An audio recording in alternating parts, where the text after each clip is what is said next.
In today's video, we will be comparing two popular portable laundry solutions: the BLACK+DECKER 0.9 CU Fort Portable Washer and the Portable Clothes Dryer. We'll explore their specifications, pros and cons, and what customers are saying about each product. Whether you're living in a small apartment or need a portable solution for your laundry needs, this comparison will help you decide which product is right for you.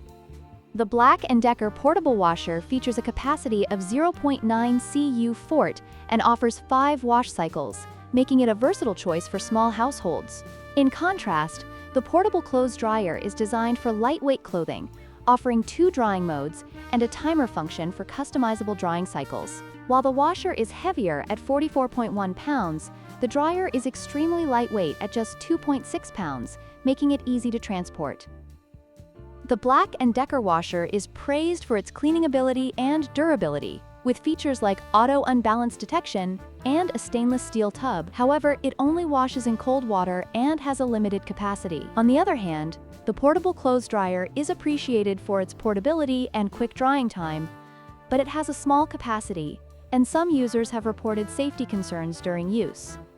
Customer reviews highlight the BLACK+DECKER washer's effectiveness, with many users noting its quiet operation and ability to handle larger items. However, some mention issues with the short drain hose. The portable clothes dryer has received mixed feedback, with users enjoying its portability but raising concerns about its limited capacity and safety issues. In conclusion, both the BLACK+DECKER portable washer and the portable clothes dryer offer unique advantages for those with limited space. The washer is ideal for those needing a compact washing solution, while the dryer is perfect for quick drying of lightweight items. Consider your laundry needs and budget before making a decision. Don't forget to like, share, and subscribe for more comparisons.